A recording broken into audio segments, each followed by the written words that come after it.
Assalamualaikum. My name is Siti Afifah Alia binti Usmar from EDU527 6B. Assalamualaikum warahmatullahi wabarakatuh, and hi, my name is Nur Nadila binti Zaini. I am from ED229 6B.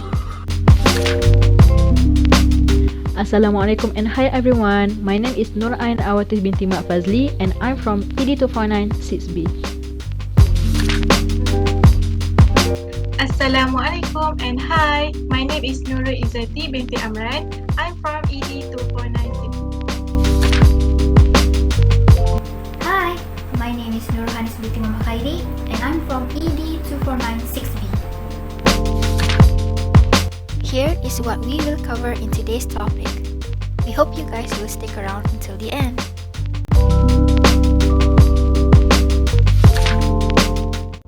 As a teacher, it would be great if you had an attentive, obedient students that actively participate in the class. However, we need to acknowledge there are ups and downs. Sometimes we have to deal with the misbehavior of the students. Most of the misbehavior that teachers encounter are relatively mundane, where the students are lacking interest or excitement to participate in class. For example, they are not paying attention during teaching, talking to their friends, not having homework done, calling out and forgetting to bring supplies and books.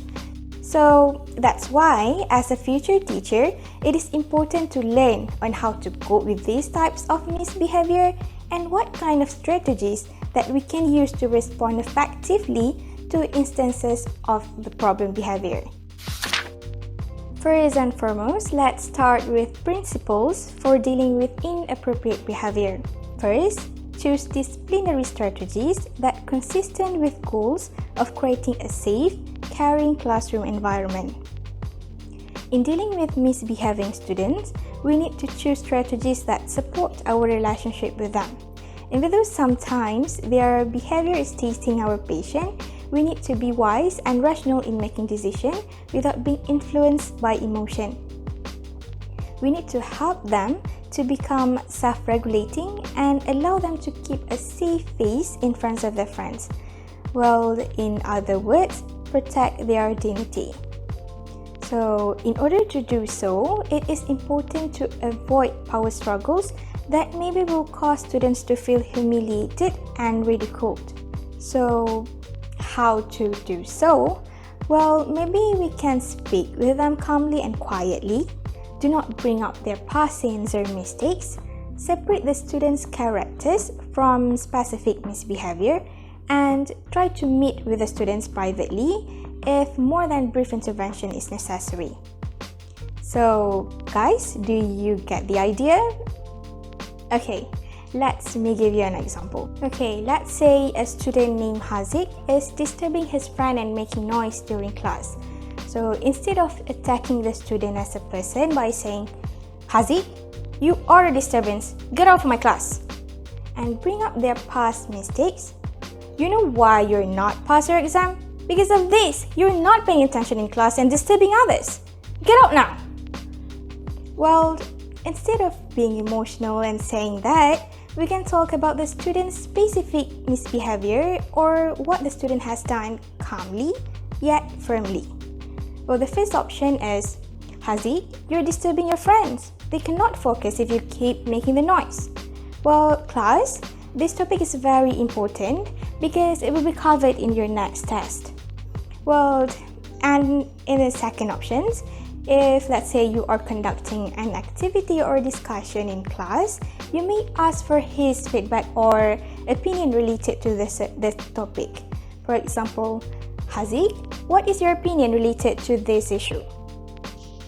Okay, so using this principle, it will help the student to get back involved in the lesson and being more self-regulating. Moving on to the second principle, which is keep the instruction program going with a minimum of disruptions. Well, achieving this principle requires a delicate balancing act. Why? Because we cannot allow inappropriate behavior to interrupt the teaching learning process, right? However, we must be aware that if we want to apply the disciplinary strategy itself, it can be disruptive. For example, if we want to scold the misbehaved students or punish them during the class, well, it will disrupt and delay the learning process in the classroom because the other students have to wait till you are ready to continue the lesson back. So, guys, that is why lesson plans are important. Other than planning the lesson that we are going to teach in the next class, we can identify the potential disruptions that will be happening during the activity and what we can do to deal with the misbehavior action. Third principle, consider the context in deciding whether a particular action constitutes misbehavior. Well, punching another person or stealing property are obviously violations that always requires a teacher response, right? However, there are other behaviors that are not so clear. For example, students talking during class. In this situation, the definitions of misbehavior depends on the context. Well, a teacher can decide that talking during class for the students is acceptable during a class discussion as long as the students' comments contribute or related with the lesson.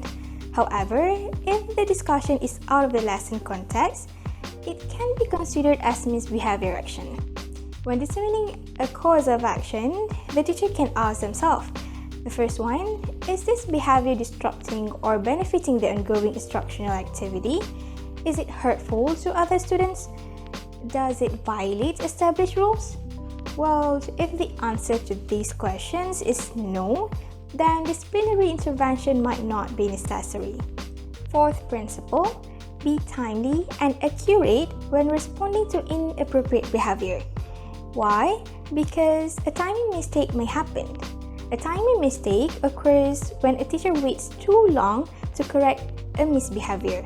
For example, a teacher might not realize or has ignored the fact that several students have called out responses without raising their hands, and the teacher sternly scold the next student who do so. So it is unfair to that particular student. Similar with timing mistake, target mistakes also may happen. For example,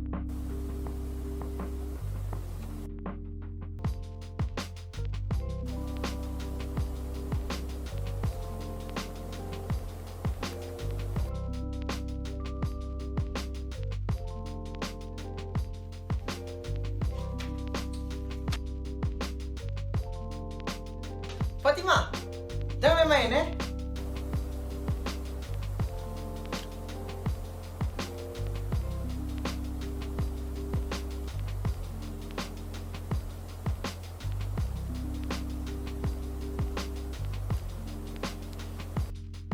Similar mistakes are understandable because instances of inappropriate behavior are often ambiguous and occur when teacher is looking elsewhere.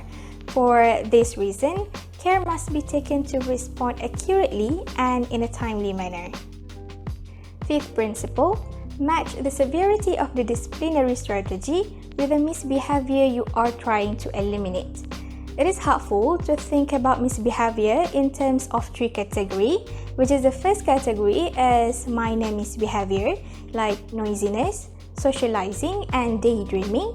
Second category, more serious misbehavior like arguing or failing to respond to a particular directive. Third category, never tolerated misbehavior like stealing, intentionally hurting someone, or destroying property. So in this principle, a teacher needs to consider whether the misbehavior is part of a pattern or an isolated event.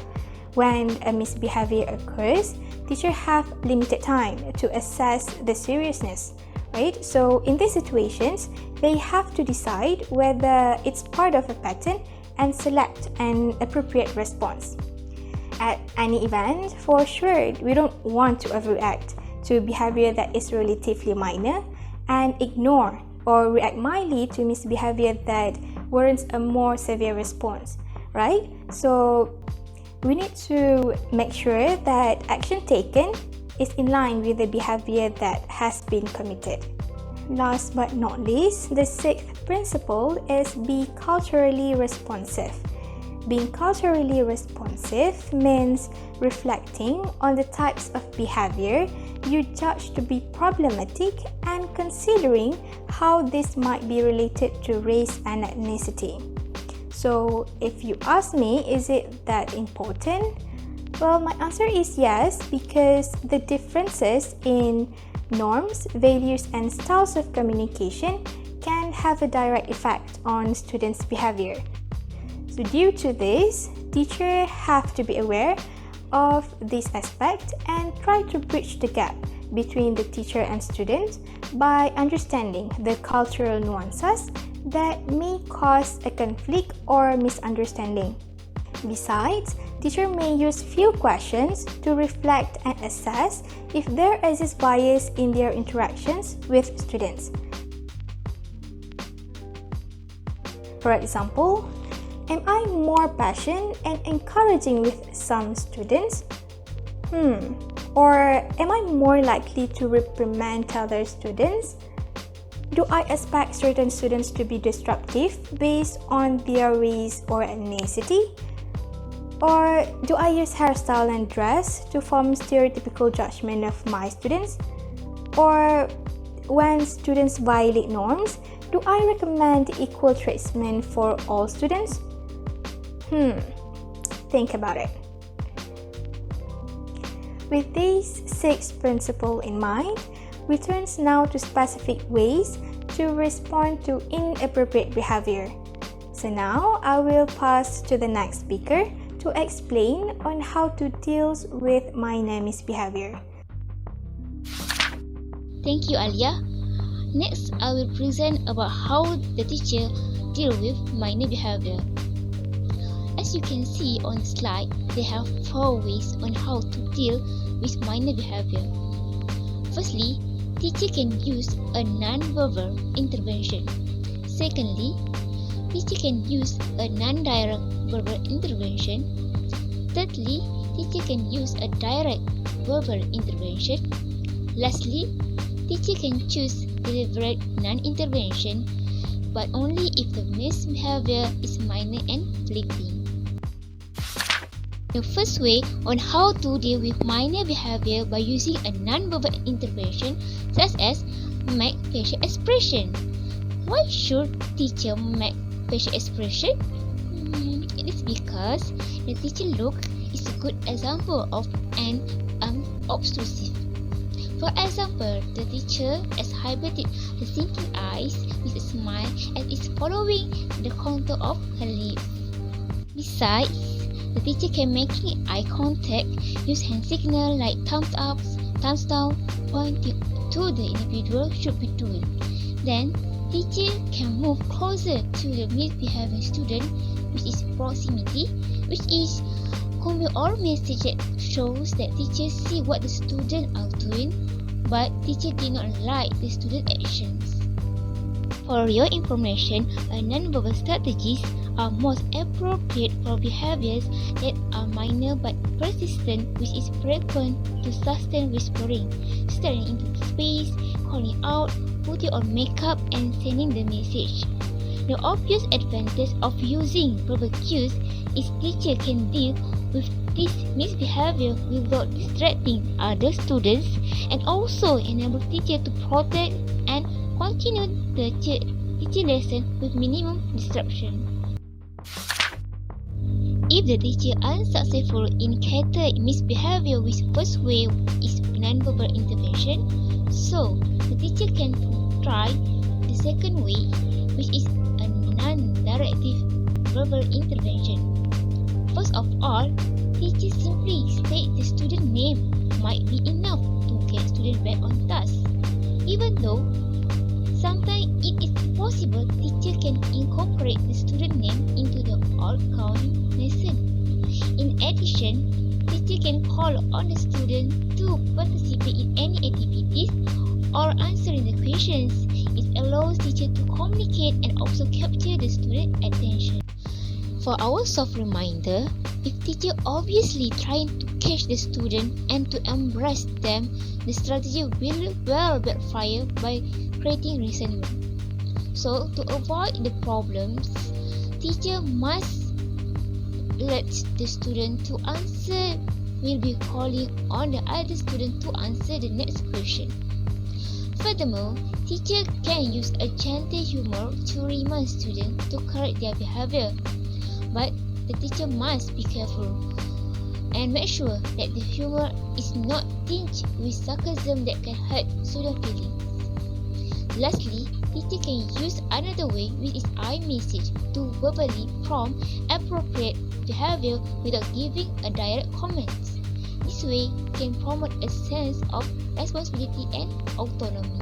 Besides, it shows students that their behavior has consequences and those teachers are people with genuine feelings. The third way is the most straightforward approach is by using a direct verbal intervention, which is to direct students to the task at hand or give a succinct comment.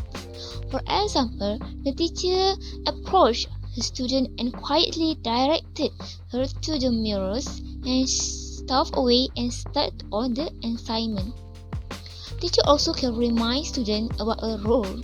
Other than that, to give students a choice between behaving appropriately or receiving a penalty for continued inappropriate behavior.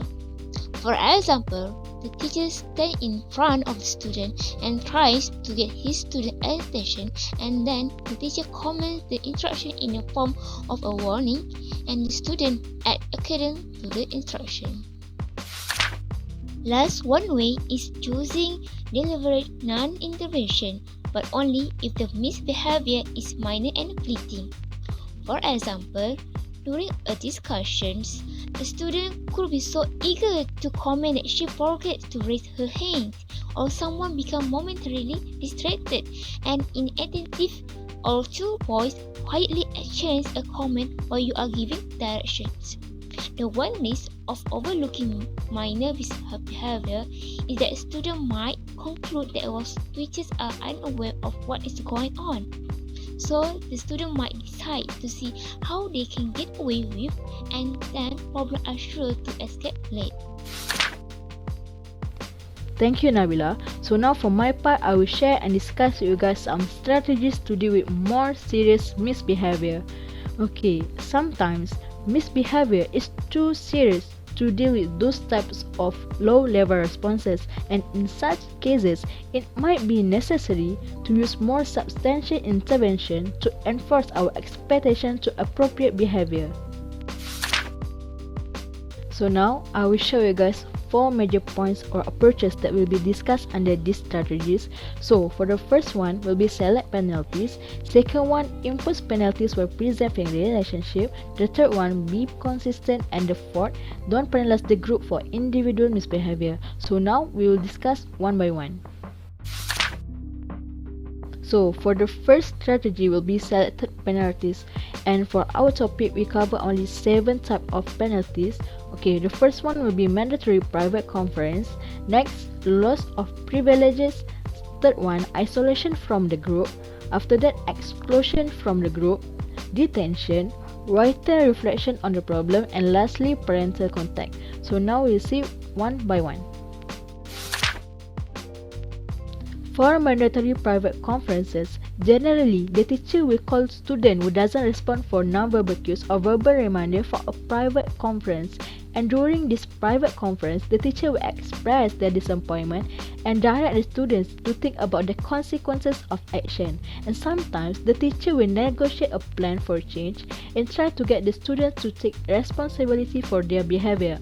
Okay, for example, in this one class, there's suddenly a student who shout like, "I hate you, I hate the subject, I hate your class." So as a teacher, what we need to do? We need to call him or her for a private conferences. So during that private conferences, we need to ask him or her like, why do you hate me? Why do you hate my class? Why do you hate this subject? If you at my place, how do you think that I will feel? Don't you think that I will be sad, disappointed, and so on? And as a student, what you need to do? What change that we can make? And so on. So that's what you need to do. Next is loss of privileges. Okay, this is when the teacher taking away something that the misbehavior student like or love to do. For example, the teacher doesn't allow the student to work with friends that they want. The teacher taking away their chewing gum. The teacher doesn't allow them to move freely around the class, and so on. Next will be isolation from the group. So this can be carried out by moving the misbehaving student to an isolated or secluded area of the classroom. Okay, for example, the teacher will move the student who have trouble dealing with their distraction and stimulation of the typical classroom environment to a secluded area of the room. So by doing this, the student can have the opportunity to refocus and this avoid them from distracting other students. Okay, next is exclusion from group or class. So this is when the teacher kick the student out of the class or remove them to another class.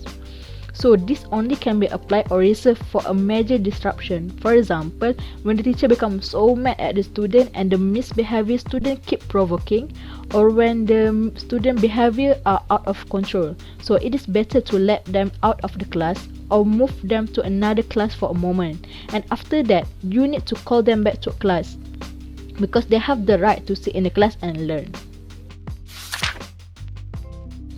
Okay, next is detention. Okay, detention is when the teacher will hold the student who keep repeatedly doing a mistake or misbehave for like 45 minutes to reflect themselves.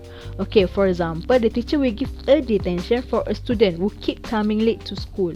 And these penalties or this detention cannot be applied for big problem or major disruption, because within that 45 minutes, maybe the student cannot learn anything, maybe they cannot reflect themselves, and maybe they will just feel happy about the detention. So for the big problem, what teacher need to do is better to conduct a private conferences. So what I can say that this detention can be applied for a minor problem only. Okay, next is written reflection on problem. Okay, sometimes a situation becomes so complex that it warrants serious reflection on writing. So what teacher need to do is to ask the student to rewrite their misbehavior in the classroom, which sometimes they are clueless about it. So the purpose for this penalty is actually to teach and remind them. Okay, for example, students are supposedly to write a short research paper, but the problem is that they made up references. So what the teacher need to do, okay, firstly tell the student the importance of reference accurately. Second, ask the student to write a letter and explain what they had done wrong and why they do that. And lastly, the teacher need to ask the student to make a preparation and do some extra research paper with a valid citation. So that's how this written reflection on problem is held. Okay, lastly under selecting penalties is parental contact. So what the teacher need to do is to contact student parents or guardian if they show a pattern of consistent misbehavior or serious discipline issues. For example, like they're always forgetting doing their homework, they're always cutting class, they're like always bullying other students, sell tobacco, drug, or so on. So why it is important to call or contact student parents? Because when deal with more serious behavior problem, it require a team effort. So it's not teacher and school who only need to deal with it, but parents also need to take care of it. Okay, so that's it for selecting penalties. So now we'll go to the second strategies to deal with more serious misbehavior. As we know, it is frustrating when a student misbehave, and certain time there are teachers who let the frustration to color the way they impose the penalties. Sometimes they will scream and yell at the student. They will lecture the student based on their previous or past or history misbehavior. They will attack the student personality. So clearly, this behavior will destroy the student dignity and ruin the possibility of a good relationship. So how can we avoid creating a situation like this? So there are three ways. Okay, first, delay the discussion. Second, impose penalties privately, calmly and quietly. And third, re-establish a positive relationship. So now we will look one by one. Okay, when we feel really angry at the student during our class or our discussion or our lesson, so what we can do is to delay the discussion. Okay, for example, in our class, when we are busy teaching in front of the class, students behind keep talking to each other. So what we can do, okay, first delay the discussion, and second simply say to them like, sit over there and think what just happened, and I will talk to you in a few minutes later. But if we already warned them and yet they're still talking to each other, so what we need to do is to continue our lesson and talk to them after the class ends. So by doing it, we give the opportunity to ourselves to calm down, and we can still continue our lesson and make it possible to talk to them privately. Okay, next, despite of yelling and screaming at a student, it is a good idea or a good way to impose penalties privately, calmly and quietly. So the softer our voice, then the closer we will stand to the student and the more effective we are going to be. And we also need to take note that every student really care or really concerned about saving their face in front of their peers. So we don't want to embarrass them in front of the class, because sometimes they might come up fighting or even create even bigger problem in the future. So we don't want that to happen. Okay, for example, in our class, one day we want to give back the paper that we already graded to the student, but suddenly there was one student who compels it up and throw the paper on the floor. So despite yelling to him or her like pick up the paper back, what we can do is to go to them, get closer to them and talk to them nicely like this. If you have any problem regarding your marks, we can discuss about it later. So by doing this, the student will not lose their face. So this is how you should do it. And finally, after imposing penalties, what we need to do is to get back to the student and re-establish a positive relationship. So one way to do this is by implementing 2x10 strategies proposed by Rutkowski, where for 2 minutes every day for 10 days in a row, we can have a private conversation with a misbehavior student that we already gave them a penalty. Or another way that we can do is giving them a compliment. So for example, in a class, we give a penalty to a student who doesn't finish their homework. So what we need to do, we can hold them after school and ask them to finish their homework before they go home. So after they finish their homework, we can compliment them, saying that, okay, you did a nice job, you did a good job, thank you, and so on. And we can simply say that there's a no hard feeling and so on. So by doing this, we can create a positive relationship with the student. Okay, so now let's continue on the third strategies to deal with more serious misbehavior, which is be consistent. Okay, sometimes there are teachers who are most likely to act inconsistently, where they will ignore some student misbehavior. They will invoke prescribed consequences like detention, and there are also teachers already tell the student about the warning, but they didn't act according to what they warned, and so on. So actually, as a teacher, it is important to us to be consistent with our penalties, and the penalties need to be fair for every student. So to be like this, there are a hierarchy of consequences that can be invoked if the rules are violated. So as you can see on the screen right now, there are 4 stages of violation. So the first thing that we need to do if we see the student misbehave, create problem, ignore the rules, the first thing we need to do is give them a verbal warning. So we can warn them and give them an advice according to what they had done. The second thing that we can do is write down their name. So we can mark their misbehavior in a report. So by doing this, we can see in the report which student always do a mistake, misbehave, ignore the rules. So by doing this, we can see which student always repeatedly doing the mistake, and we can call them for a private conference. So the number 3 is private conference. So during the conference, we can ask the student what their problem is, why they keep doing that, and so on. So we can discuss and talk to them calmly and nicely. And the fourth stage, what we need to do, if we already warned them and if we already held the private conference with them, so we can call their parents. So we can involve their parents to take care, to help us to deal with their children. This hierarchy must be followed consistently so that the student can take our words seriously and won't say that we are playing favorite or be unfair. But if you don't want to follow this hierarchy, there are another approach that you can develop or that you can do, which is develop a graduated list of consequences for individual classroom rules. For example, you can have a graduate list of consequences of coming late. First, if the student coming late for the first time, you can give him or her detention for like 5 minutes. But if the student come late for the second time, you can give him or her detention for like 10 minutes. So by doing this, it will be easier for the teacher to enforce the consequences no matter who is involved. And by doing this, we can be fair for every student. Okay, so now we already reached to the last strategy on how to deal with more serious misbehavior, which is don't penalize the group for individual misbehavior. So there are certain times teachers tend to impose the consequences on the whole class, even though only 1 or 2 students will misbehave, with the hope that the students who doesn't misbehave will feel angry and it will put pressure on their peers to behave. So there are teachers who agree and disagree to penalize the group for individual misbehavior. So they agree because they say that it is a direct way to foment a rebellion, and they don't agree because they say that it will make other students furious. And personally for me, I would say that I don't agree. I won't penalize the group for individual misbehavior because it is unfair, and there are another penalty that can be done to make this misbehavior student behave and change their attitude.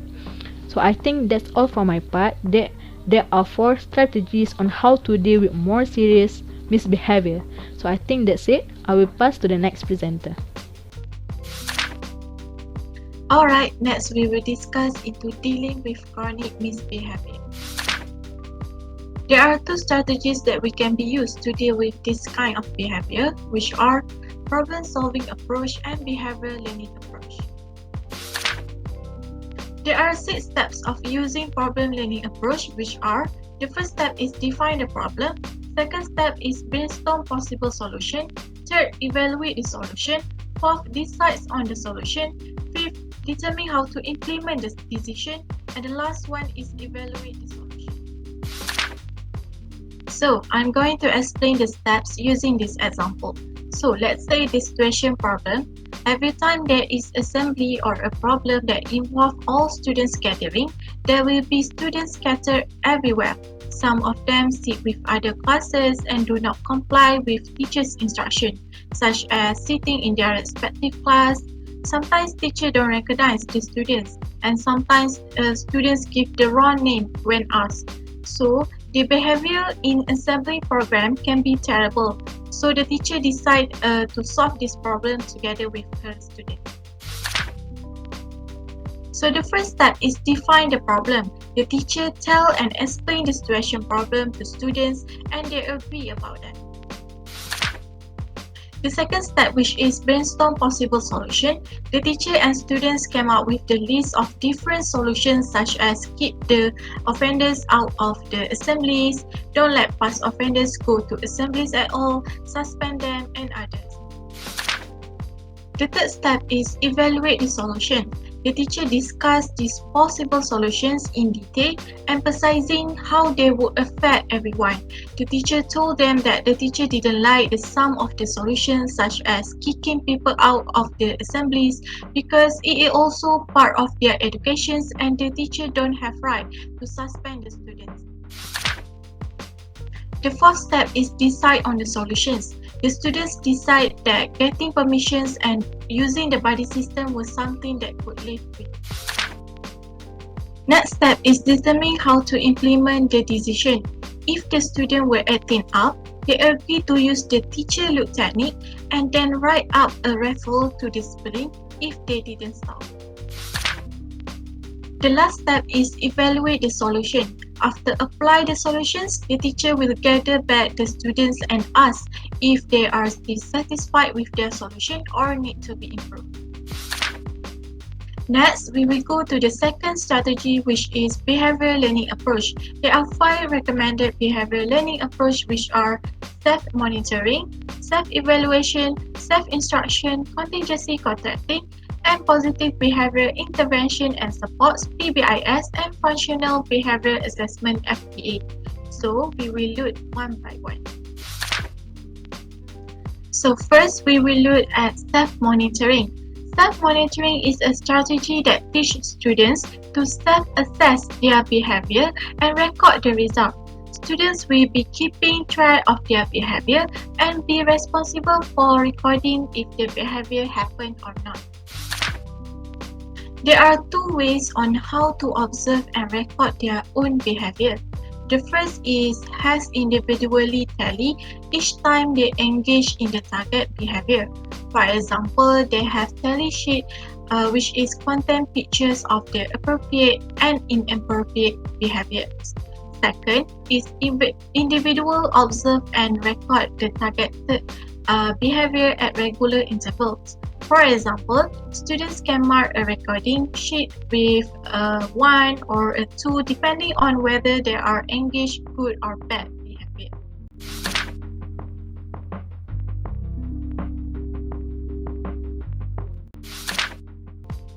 Next is self-evaluation.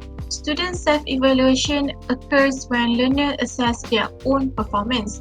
They learn how to objectively and critically reflect on and assess their growth and skill development.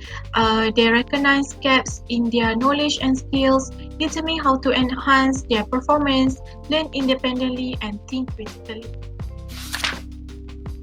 For example, Jessica was in serious danger of failing the course. Although she was not disruptive, she was consistently inattentive and rarely completed assignments. So, the first thing that the teacher will do is the teacher introduced about self-evaluation to Jessica and she was associated about trying it.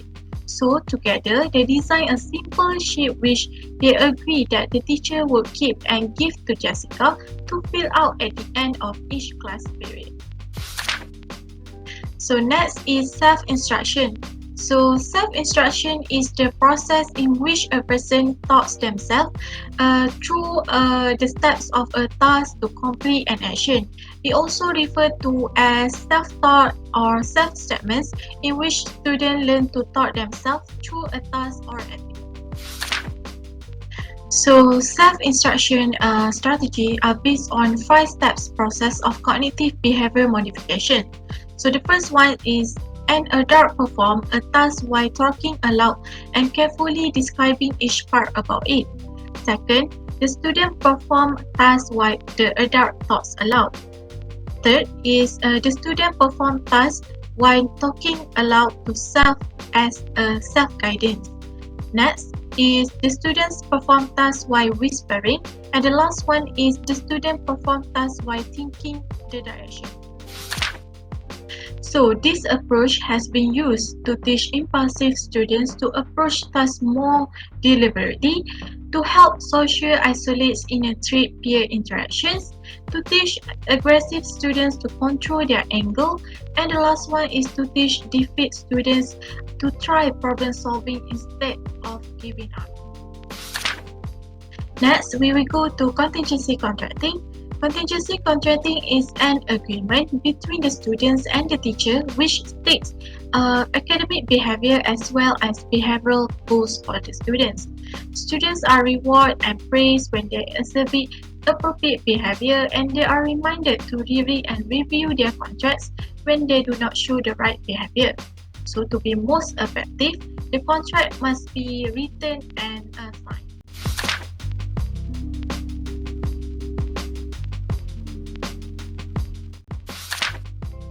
For the last part, we will look at positive behavior interventions and support (PBIS) and functional behavior assessment (FBA).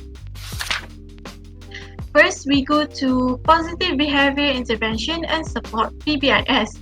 So, PBIS is an approach schools use to promote school safety and good behavior. With PBIS, schools teach them about behavior expectation and strategies. The focus of PBIS is prevention, not punishment. So, many kids struggle with behavior in schools. When school react only with punishment, students don't learn the skill they need to improve. Most PBIS programs set up 3 tiers of support for students and school staff. Tier 1 is universal level. So all kids in the school are taught fundamental behavioral requirements such as respect and politeness. Students' good behavior is recognized and praised by school personnel. Small rewards such as tokens, prize are sometimes used to acknowledge kids. Tier 2 is group level. Some children struggle with behavior standards. These students get evidence-based treatments and education from their school. For example, some students may struggle with social interactions. Tier 3 is individual level. The third tier of PBIS is the most intensive. It is for students who need personalized support and intervention due to persistent behavioral issues. Now we go to the last part, which is Functional Behavior Assessment (FBA). So, Functional Behavior Assessment (FBA) is a process schools use to figure out what causes challenging behavior. And FBA leads to a plan with strategies to improve their behavior. Let's take a look at steps that educator takes. The first step is define behavior. It is important that behavior is something that you can track. The behavior must be defined in measurable and observable terms. Second step is collect data. You need to gather the data and to determine the cause and function of the behavior. The third step is formulate the hypothesis. You need to create the hypothesis, which is statements of what the underlying behavioral causes are. Fourth step is create a behavior intervention plan (BIP).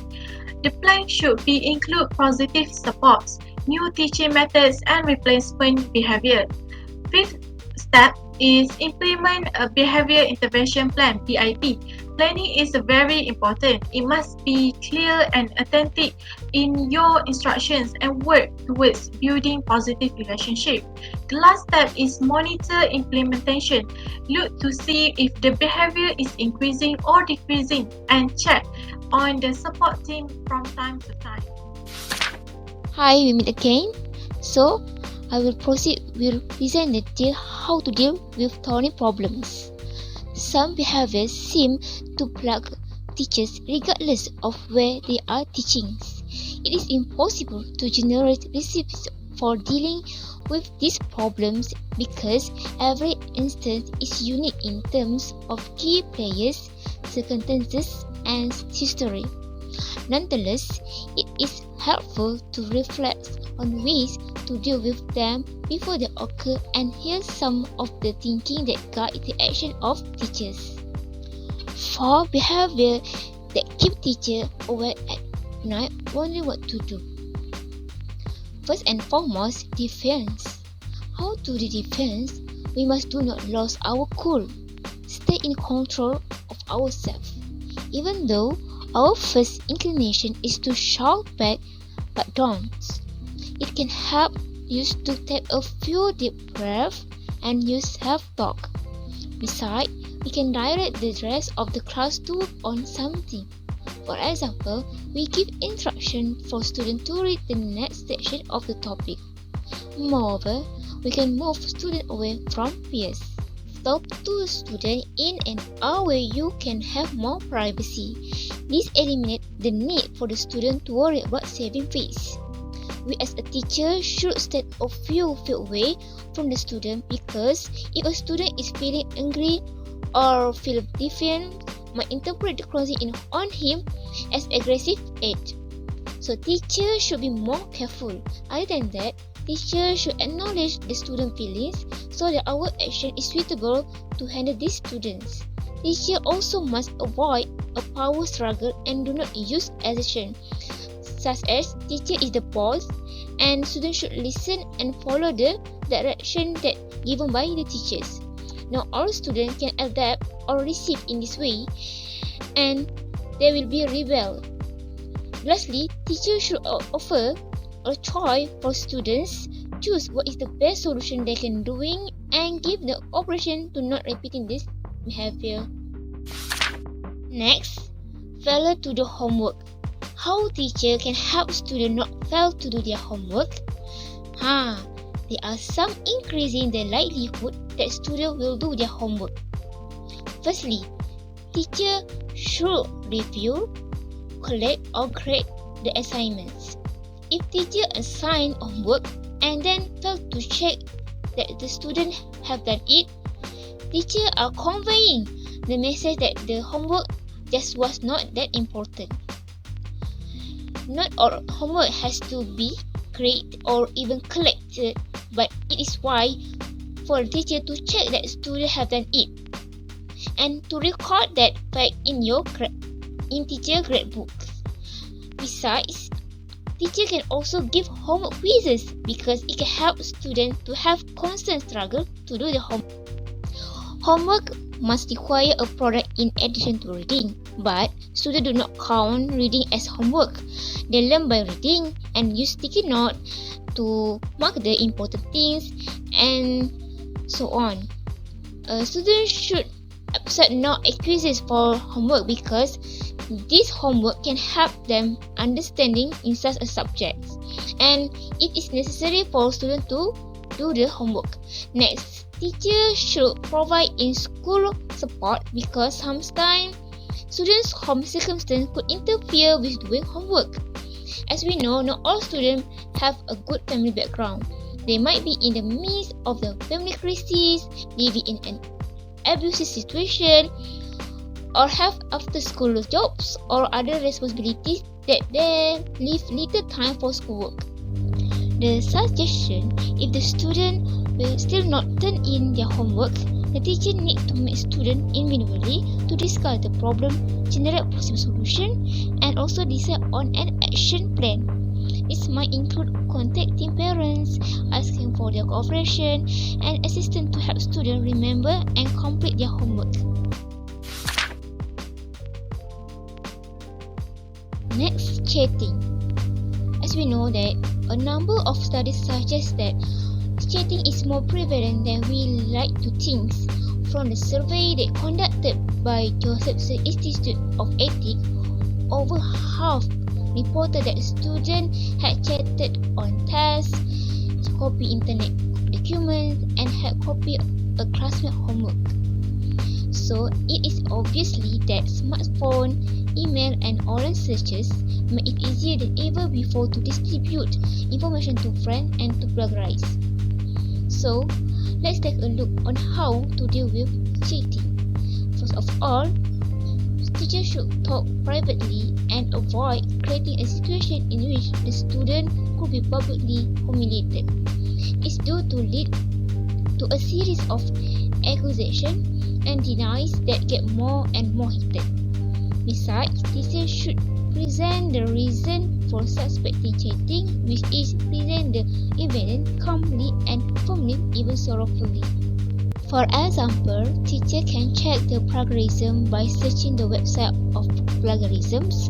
Furthermore, teacher must express the concern toward student and make it clear that teacher not expect this type of behavior from the students.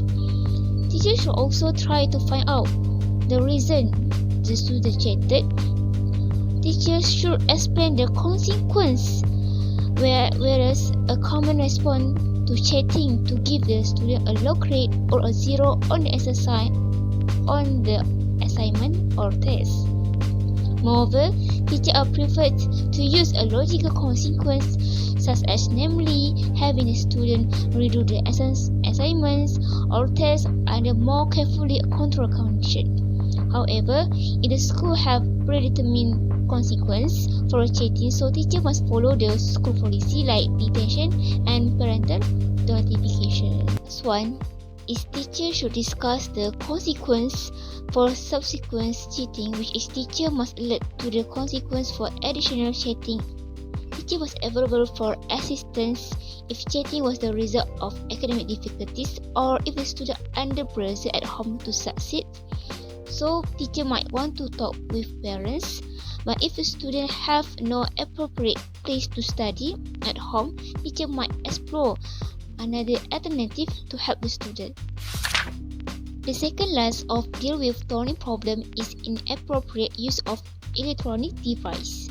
Some students use of this device like MP3, cell phones, and so on to send and receive text message or listen the MP3 players when teachers start or during the lesson.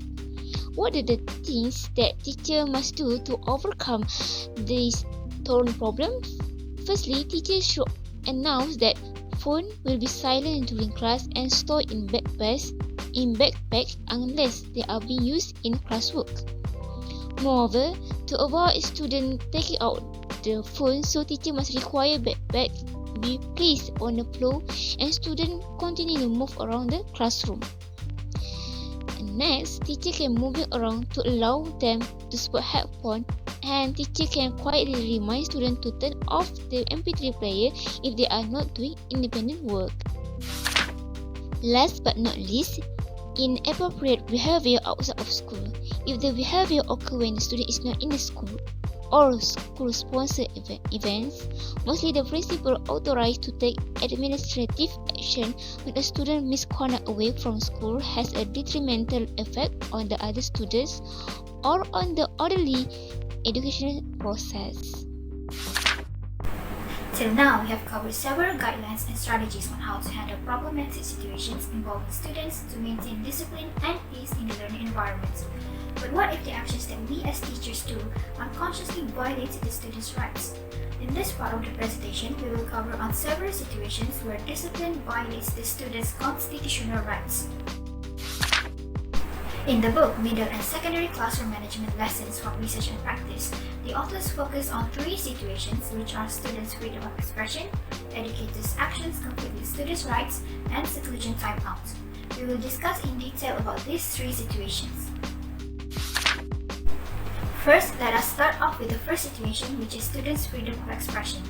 In Article 10, Freedom of Speech, Assembly and Association, Clause 1A of the Federal Constitution of Malaysia or Perlembagaan Persekutuan Malaysia, it states that every citizen has the right to freedom of speech and expression.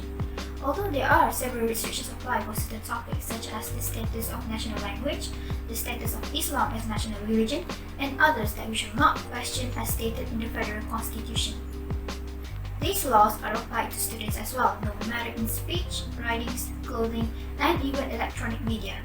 If a student was caught to have expressed their thoughts regarding topics that are forbidden for them to even question it, the school has the rights to take actions on them for breaking the law. But such actions cannot be done immediately if it involves other controversial issues that are permitted by the law and doesn't cause substantial disruption. When this happens, it is hard to tell what action teachers are permitted to take for them to not violate the students' rights in their freedom of speech and expression, but at the same time, discipline them on the controversial topics. Teachers are advised to be careful about disciplining students in this situation and consult the school administrator before taking further action. The second situation to be discussed is when the educator's actions conflict with the students' rights, especially in terms of search and seizure. Often, we will hear news regarding school students getting caught of having illegal substances with them, such as drugs and cigarettes, on the school ground. In the year 2020, the country was hit with the news that around 177 school students were reported to have been tested positive for drugs in the state of Johor. Every year, the National Anti-Drug Agency in Malaysia will report that a few numbers of teenagers around the age of 13 to 18 years old were drug addicts. This has been a concerning topic that has been happening for a long period of time that the school had to regularly do search if there's a report on it. In this kind of situation, where a teacher suspects that any of their students are involved in any illegal acts, they need to make sure that they are doing these searches if there were any reasonable grounds to the claims. If the teacher finds it hard to determine the reliability of these grounds, they better consult the school personnel that are familiar with the subtleties of the law. The last situation regarding the students' constitutional rights against the disciplinary actions is the seclusion timeout. So what is a seclusion timeout? Seclusion timeout is a procedure in which it denies students access to reinforcement by removing the student from the instructional setting and placing him or her in a room designed for total social isolation for a relatively short, specified period. In short, when a student is misbehaving in an educational setting, such as in a classroom during their lesson, a teacher can punish them by having them sit out from their lesson for a short period of time so that the students would learn from their misbehavior. Although it is a common way for teachers to teach their students as a lesson on not misbehaving in their class, it is a rather restrictive and controversial intervention which it prevents the students from receiving their education rights. Some parents have argued that this kind of intervention is unnecessary, especially when a teacher deliberately excluded their children from their lesson for reasons not to disturb their classmates.